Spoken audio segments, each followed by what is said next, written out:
Continuing on with our fairway prep today, as you can see in the background, all the grass here and the weeds and everything have died off from our glyphosate spray the other week. So today, we're going to turn it over, see what we find, see if we find any rocks, level this area out, make it look so much better. I'm excited to do this actually. This is one of the steps I've been really looking forward to. So let's rip into it. Yo mate, what up? Welcome to another lawn tip vid. So this morning we can see that everything has died out. Now these here are turning over and dying. The stuff that does look green, it just is taking a little bit longer because it is so freezing. But I've decided to turn this area over today with the power rake, which is just here. So you guys will see how this works in a minute, but it's basically going to do a really light till. So it's going to turn over all the soil and the grass here, sort of mix it all up. Well, the good thing about it is too that it actually will push rocks out, collect some sort of on the side here. Then once I finish my run, we can stop and push the rocks off the side. So it will be handy if we find any rocks in this area. So far in our prep, we have sprayed it, pulled out quite a few rocks in this area as well with the excavator, where a couple of rock pits were. I was going to do a follow-up spray, as I spoke to you guys about, but I just want to get into this before winter's end. We've had rain about constantly, so I'm just going to rip into this, turn it over, and then I'm going to follow up with a spray afterwards if there is anything popping up and coming through again. And we'll continue doing a spray every couple of weeks until we basically lay the turf. So, which the aim is to get the turf on this area in October. We're not seeding the fairways, we are putting turf down on the fairways. So we've got a fairway here and a fairway on the back side of the green over there as well, which is going to be some zoysia, which the cool thing is with the tiff tuff that we're putting down, we're actually going to use that area and get some sprigs off there. I'll show you guys that in the future, and plant some of it over in the back area over there as well. But let's rip into it, let's turn this over and see what happens.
Super impressed with how that power rake did with that area.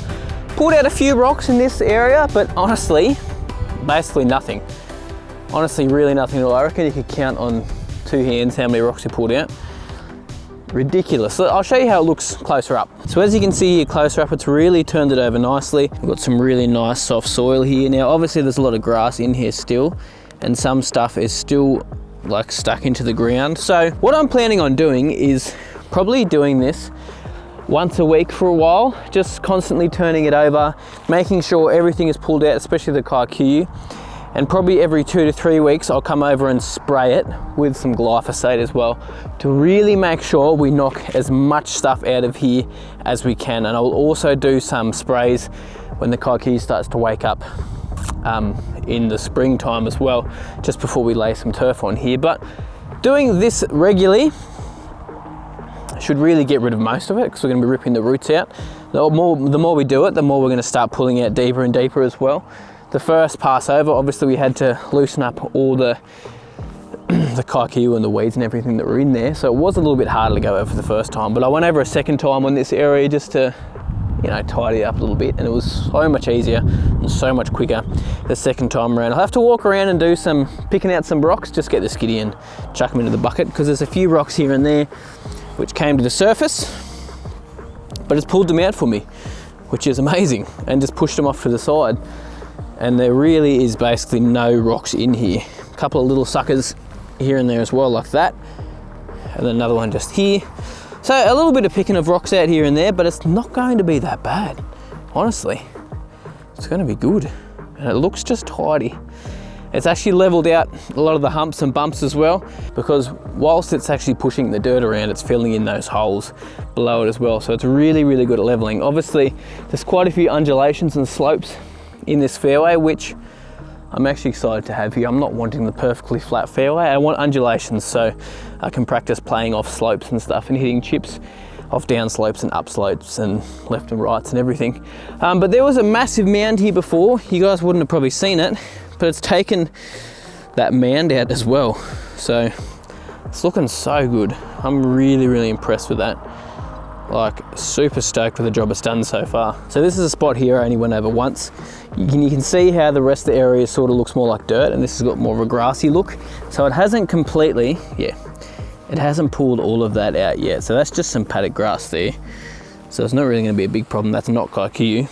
But going over a second time does make quite a big difference. So here's the back side of the green here, and here's this fairway that is just here, which is going to be this Zoysia fairway. So this is close to 500 square meters. So similar size to the green, it's just not a big L shape and going around the corner. That's the main fairway. It's going to get all day sun. This one will get a little bit of shade, but it gets mostly all day sun. It's just in winter time, those trees tend to block it a bit, but in summer and spring, the sun is that little bit higher. But I'm excited for this area here. It's got some cool undulations in it as well. If you guys could see it in person, you know what I mean, but it's sort of flat here, then it drops down probably, honestly, almost a meter, and then starts to slope up towards that fence again. But this area's done a really good job, because this has been turned over a few times previously. When I first was working on the dam, when we pulled the stump out, and I actually leveled out all the back of the dam wall as well, because it was humpy and bumpy and all over the place. And by the way, the dam's not leaking anymore. That stop leak stuff really did stop this dam leaking. Like, it's not wet. There's a little bit of wet patch down there because the whole paddock, when we get rain, sort of feeds to that dip there. So I'm gonna have to put some drainage in, or at least level it out so it all runs to the back corner where there's a culvert that goes under the road. But I thought I'd quickly just mention the plans for around the dam wall. So at the moment you can see it's just a mess. There's reeds, there's a bit of Fertilisers in there, a bit of everything, even a bit of algae. So I need to get a pump, like a little fountain, just to help aerate the dam as well. But I'm thinking of getting obviously rid of all this, and then what I'm planning on doing is either planting some ryegrass around the edge, or I'm thinking even some Zoysia, because you don't really have to look after mowing it that much. We can leave it there and sort of feed it off, you know, from this fairway here. I can either get some extra turf or just try and plant another way. We'll have to figure that out. But what do you guys think? Do you think ryegrass all the way around? The only reason I'm not thinking ryegrass is because I'm gonna have to water it a lot more, whereas the Zoysia, if we don't get heaps of water to it, it can go dormant, and then we get some rain, it's gonna pick back up again, because next season looks like it's going to be quite dry. So really trying to make sure I save water where I can. The only place that's really going to be cool season grass is the green, and the green surrounds possibly around the dam. I want to hear what you guys think about that. But I'd love to get this looking just nice and tidy and schmick, and going from there. Now the tee boxes also aren't going to be built until probably more towards December. After the fairways are done, then I'll start working on the construction of the tee boxes as well. I just want to take it one step at a time. I'm trying not to do too much, otherwise it'll just get too crazy for me. But we're also thinking of doing some grass in the rough as well. So at the moment, the rough, there's a lot of Fertilisers, a lot of weeds, a lot of just junk everywhere, which I'm not too stressed about, to be honest. A couple of like different fescues and that in here as well. But I'm thinking we're going to do some sort of fescue and rye mix, maybe something along those lines, just so the reason I'd go fescue is because it's a little more drought tolerant, and if it does, we don't get rain for ages, because we're not going to be watering the fairways, just going to be getting rain and that's it for irrigation. If fescue goes dry, it actually won't die out like ryegrass will. It will just go dormant, and then when we get some rain on it again, same thing, it'll brighten back up. It may thin out a bit and it gets a little bit clumpy when we don't get lots and lots of rain on fescue, but it will survive so much better in the rough than ryegrass would. Otherwise, it's going to be cooch for the rough.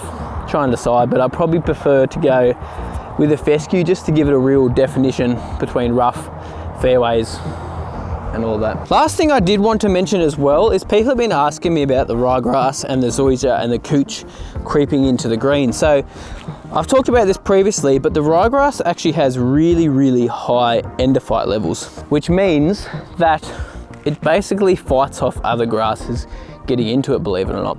So the endophytes just prevent other grass types getting in there. So this ryegrass that I've selected, which is my Lawn Tips blend of ryegrass, which has a few SR varieties in it, has really, really high endophyte levels. So it does a really, really good job at fighting off other grasses creeping in there.